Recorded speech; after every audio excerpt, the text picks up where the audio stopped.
I'm Pastor Aaron Harris, and this video is all about financial literacy. And if you watch this video until the end, then you'll have a basic understanding of personal finance. The reason that financial literacy is so important is because there are many people out there that want your money in their pockets. When you're on social media, then there are ads out there trying to get you to buy something or spend money. When you watch TV, there are commercials trying to get you to buy something or spend money. Whenever you meet with someone and they talk about personal finance, then usually they're trying to get you to invest in something or buy something that will benefit them in some type of way. And so what you have to do is you have to have a basic understanding of financial literacy so you don't spend your money on the wrong things and so you don't waste your money at all. The biggest misconception about personal finance is people say, I don't need to know about that. And then what you have to do is rely on others and trust others to make financial decisions for you. But instead, what you should have is just a basic understanding of financial literacy. Just like everyone should know how to read, write, and do basic math, everyone should know the basic principles about financial literacy. The best place to start with understanding financial literacy is for you to create your financial vision. Your financial vision is your ideal future, where you want to end up in the future, where you want to be. After that, you set your goals for where you want to be 3 months from now, 6 months from now, a year from now, 6 years from now, 10 years from now. But you set up your SMART goals, which are specific, they're measurable, they're attainable, they're relevant, and they are time bound. And after you do that, then you set up your strategy, which is your budget. And your budget is going to help you to be able to meet your goals. Once you have your vision, your goals, and your strategy, it's good to understand income and expenses. This is the foundation of understanding financial literacy. Understanding first, what is your source of income? Do you have one job or one source of income, or do you have multiple streams or multiple sources of income? Then what type of income do you have? That is very important so you can know how you are taxed. Are you a regular employee where you work for a company and they pay you, or are you an independent contractor where you work for yourself but you're contracted out for jobs, or are you a business owner where you own your own company and you may have your self in the business and you may have some employees in the business? But how your income comes in is very important because it'll help you save a ton of money on taxes. So the first thing to know is how much money do you have coming in, what type of income do you have, and then how reliable and how stable is your income. If you're in a job like healthcare where you're a nurse, then you're gonna have a pretty stable job. But if you're in another field that may be dying out, or it may not have as much stability in the future. So you have to realize how much stability you have, how consistent your income is. Is your income fixed where you get a certain amount of money each month or every other week or every week? Or is it variable where you may get a lot of money this week and a little money the next week? But all of these are important to understanding your income so that you can understand how to measure them. After you understand your income and you see how much income you have coming in, then next it's important for you to budget that income. Budgeting is very simple.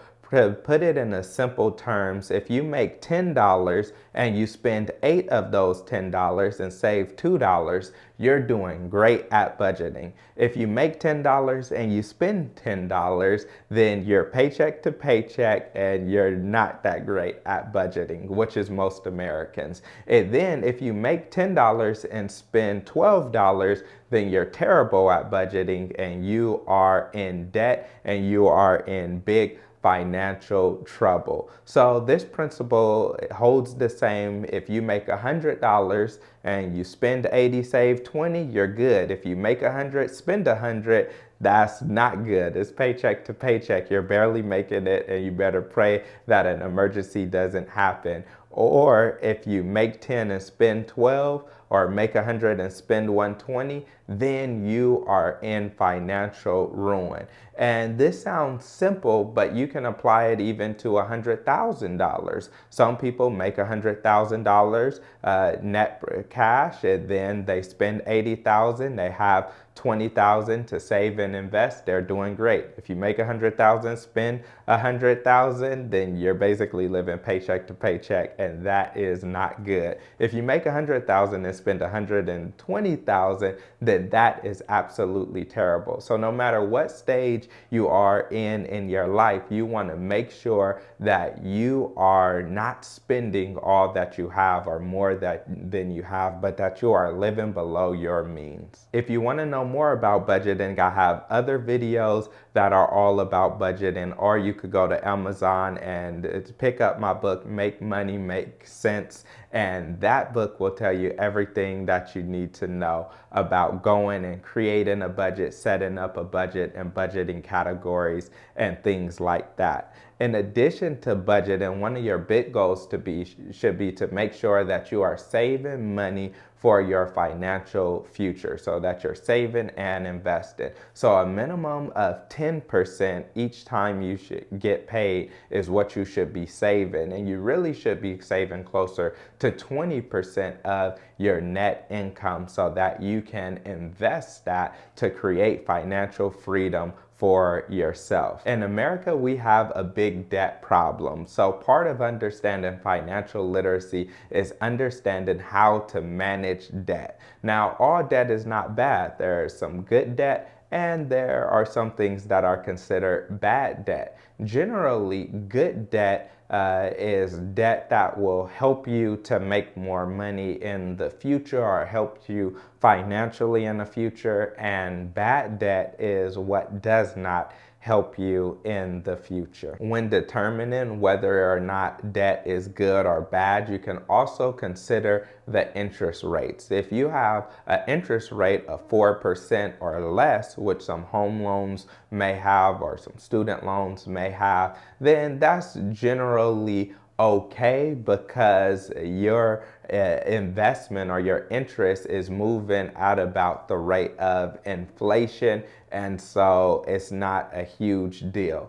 On the flip side, if you have moderately high debt, that means your debt is between 4% and 8%, meaning you really want to try to pay this debt down and get rid of this debt if you can, because it's moving much higher than the rate of inflation. And then high debt is anything above 8%, and you really want to get rid of all of your high rate interest debt, because that is moving at the pace of good moderate investments. And so you really want to knock that down and pay that off as soon as you can.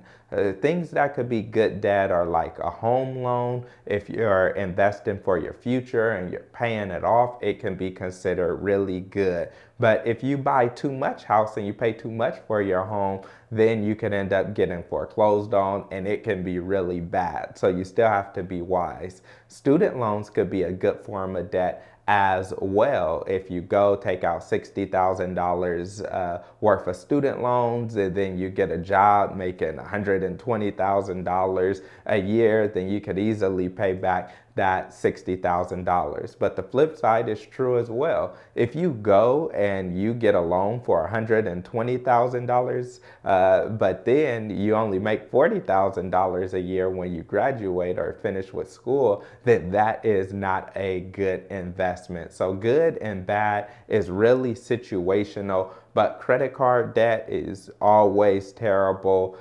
Payday advances are terrible. When you pay month to month on things that have high interest, then that is terrible as well. So you want to make sure that you're taking away all your high interest debt, and you're taking away all of your debt that is not helping to put money into your pocket. There are 3 ways to manage your debt. You can do it through a debt snowball, which means you take your debt, which has the least amount of debt in it, meaning if you had a debt worth $5, another one of $10, another one worth $20, you would start with that $5 one regardless of the interest rate, and then you would pay off the one that's worth $10 and then the one that's worth $20.